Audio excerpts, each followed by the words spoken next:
So, the big Nintendo Direct that we've all been waiting for has finally aired. And I have to ask myself, was the wait actually worth it? And you know what? I can see how some people would come away excited by some of the things that they revealed. Not all, but some of the things that they revealed. But honestly, my biggest takeaway from this Direct is not whether or not the Direct itself was good or bad. And that might be blasphemous for me to say, considering that this is a reaction video.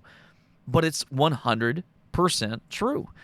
Because I've sat back all day long to witness the ongoing, alarming trend that Nintendo has put their consumers in for this generation.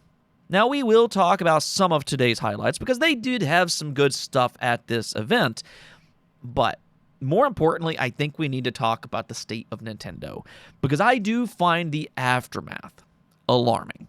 Now, I'll get into that here in just a second. Bear with me just for a moment. But first, let's just kind of set the stage, because initially, I thought they started off strong with Mario's 40th anniversary. And when they did, I was just kind of thinking, oh, we are in for a special show. But yes, I mean, technically, this Direct was 2 showcases back-to-back, with the first 20 minutes dedicated to Mario's 40th anniversary.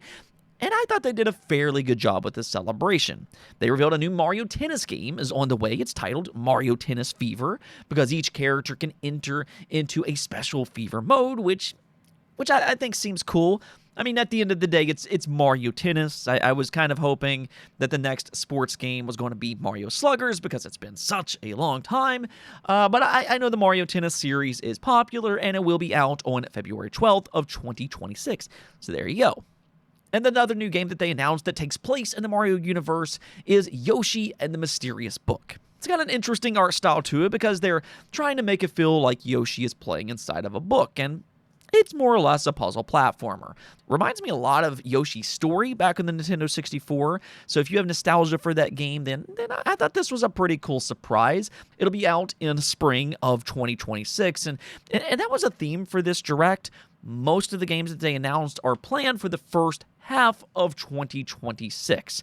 So we're definitely not seeing their entire pipeline for next year. So we might as well just go and queue up the Nintendo Direct rumors bright and early for 2026. Just kind of saying. But one of my highlight announcements was for Mario Galaxy 2. I mean, we were just speculating about this yesterday, because the Super Mario Galaxy movie leaked out a bit early, and all of that turned out to be 100% true. We're finally going to be able to play Mario Galaxy 2 on modern hardware, so this is absolutely fantastic news. But not as fantastic as it could be, because there is a catch. And this is where my stance started to change regarding this Direct. Because if you noticed, one thing that Nintendo did not reveal here, and this was very similar to how they handled the Switch 2 Direct earlier in the year, is that they didn't reveal pricing. And that might have been for a very, very good reason. Yeah, check this out. Mario Galaxy 1 and Mario Galaxy 2 will be $40 a piece if you buy them digitally. Now, you can buy a physical version, which will be a bit cheaper, but only by just a little bit, because it's still going to be $70. And that is absolutely ridiculous for bare bones remasters.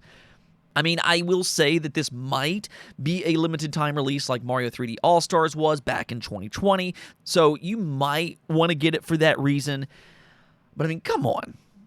If Nintendo wanted to charge this much, then why not just include the rest of the 3D Mario games like they did 5 years ago to make it a little bit more worthwhile for fans? Because then, maybe, just maybe, they could have justified its price. But oh no, unfortunately, it does not get better. Because let's talk about Amiibo for a moment. Yes, they revealed quite a few new Amiibo today, which includes Kirby Air Riders, several Metroid pieces, and 2 Mario Galaxy figures as well. So we're talking about 7 new figures, and I'm going to go and give you a second to guess what the total price would be if you bought all 7 of those figures.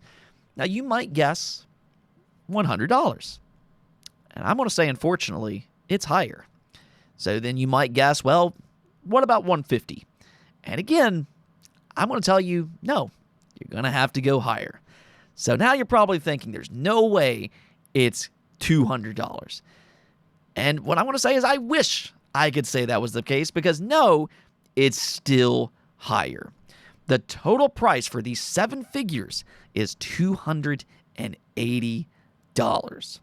The Kirby amiibo alone cost $50 a piece, nearly the same price as the game itself.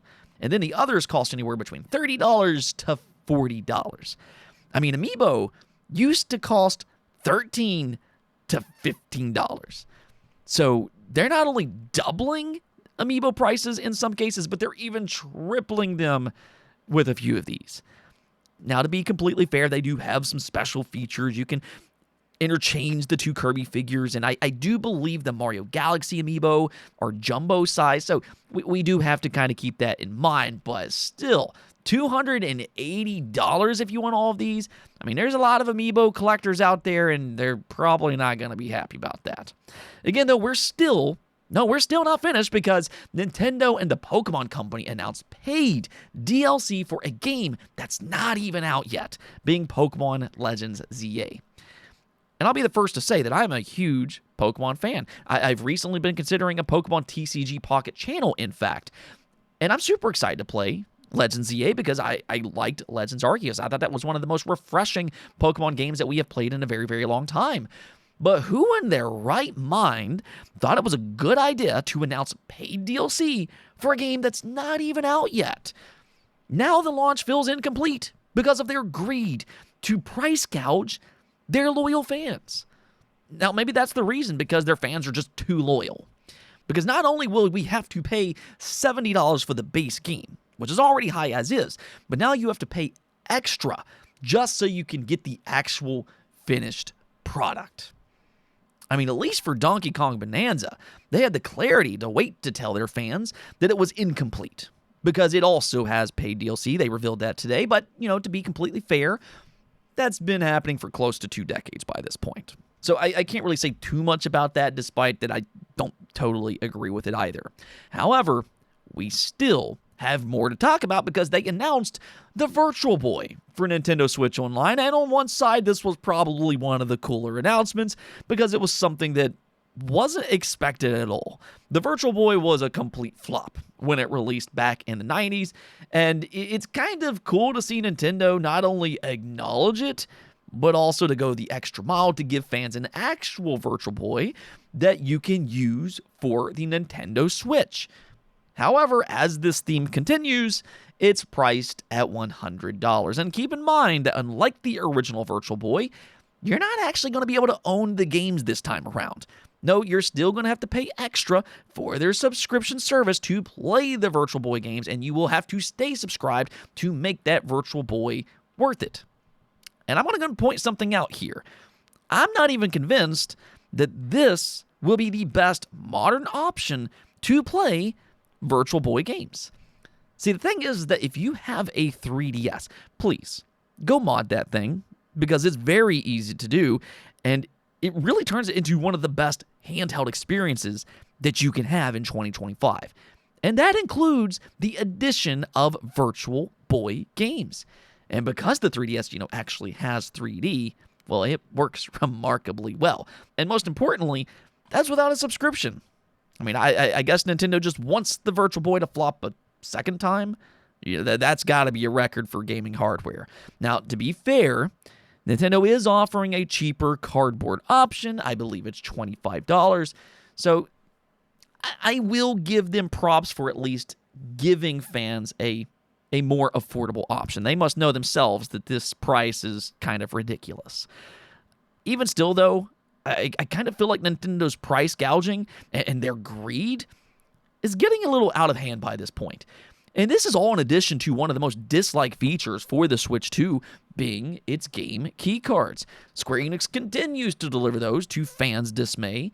So unfortunately, that means that some of the better looking games that was revealed today, like Dragon Quest VII Reimagined and Final Fantasy VII Remake, will be on game keycards. And that's very unfortunate, especially for Dragon Quest VII Reimagined being a brand new title. I mean, technically a brand new title. You get what I'm trying to say. The thing is, though, is that I probably would have bought that for the Switch 2 because I do prefer JRPGs on handhelds. But no, Nintendo, you're not going to get my money here. I'm probably going to get this on the PlayStation 5 now because at least over there, I have the option to use the PlayStation Portal if I want to. And I'm actually going to get the game on disc, unlike here with the Switch 2. I mean, Nintendo has really messed up their third-party offering because of this blunder. And it doesn't seem like the game keycard situation is going to get any better anytime soon. Now, thankfully, Hades 2 will be on cartridge. Yeah, a rare sighting there, but for whatever reason, independent developers seem to be doing a better job at offering actual cartridges than some of these AAA publishers, which you would think would be more likely to with all the money they make. I don't know. Maybe independent studios just understand gamers a bit more, but hey, we'll see how this plays out over the next few years. I still believe Nintendo will eventually get this corrected, but I also think that it's kind of pathetic that they had 8 years to get the Switch 2 launch right. I mean, it was a very long generation, but they somehow still managed to mess up in a pretty major way. And that's something else that I noticed about this specific Direct. There are still a lot of missing key names, such as Xbox as one example. I mean, there's been rumors about Xbox games on the Switch 2, but I mean, we also know for a fact that Microsoft is a partner for Nintendo this generation. That's already been confirmed in part because they have a contract for Call of Duty.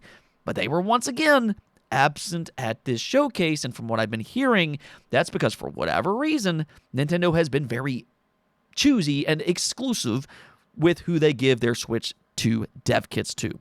So that's why we're seeing this bizarre rollout from third-party companies on the Switch 2. And I hate that I'm complaining this much. I do like to be optimistic on this channel. I think most of you all understand that, but this is my genuine takeaway from today. I mean, there are games that they announced here that I liked. Metroid Prime 4, I think, looks great. I mean, I could have probably done without the weird bike sections. I definitely was not asking for that. Kind of reminds me of Gears 5 and how its open world sections are. I didn't care for that either, and I love the Gears series. But overall, the game continues to look good, and it'll be out in December. So there we go. We got a release date, and it's an immediate day one buy for me. They also announced a new Fire Emblem game, which seems to be connected to Three Houses. Now, I'm not necessarily the biggest fan of Three Houses per se, but I do like the Fire Emblem series, and as long as the main focus is on its battles and not the extra sim stuff that came along with Three Houses, then I'm 100% excited for it. I mean, I'll still be excited for it even if it has the sim stuff, but again, kind of like those bike sections in Metroid, I can do without it, and that's all I'm trying to say. And I even announced Resident Evil 7, 8, and 9 for the Switch 2. Yes, Dust Golem was 100% correct. That's why we cover his leaks on the channel, and considering he was right about this, then there's a very good chance that he's also right about Resident Evil 2, 3, and 4 coming to the Switch 2 as well. Now, admittedly, I am going to buy Resident Evil 9 elsewhere because I want the extra graphics and the better performance. These games really do benefit from that, but even still, I think the Switch 2 looks like a promising version, and it's nice to see, not only for fans that only have a Switch 2, but also for anybody who wants a handheld version. It's just a nice option to have, and there's already comparisons online between PC and the Switch 2, so go check those out if you're interested. And also, I'm just going to go say this, Resident Evil 9, in terms of its gameplay, it looks absolutely amazing. I'm very impressed with what they've shown so far. So like I said, I mean, there were some games that I enjoyed from this Direct. It was really the aftermath that overshadowed any excitement that I had because I know in my heart of heart that these companies, like Nintendo, are pricing people out of the hobby. And okay, I understand there's a lot of things going on like the tariff situation, but that takes me back to Mario Galaxy. I mean, you can make excuses for certain things, but those games are $40 a pop digitally. That's not physical. So there's no way that they should be priced that high.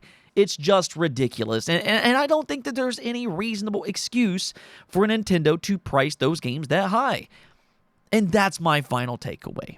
Now, that's only my opinion, though, so let me hear your thoughts in the comments below. And for that matter, give me your letter grade on what you would give the Nintendo Direct today. For me, I would give the Direct itself probably, I'm going to say a C+, because there was a lot of extra fluff that I thought was rather boring, but the aftermath, that's what really changed any positive vibe that I had for the Direct. The pricing that Nintendo is going with, just, price gouging. I'm just going to call it that, and we're going to call that a day.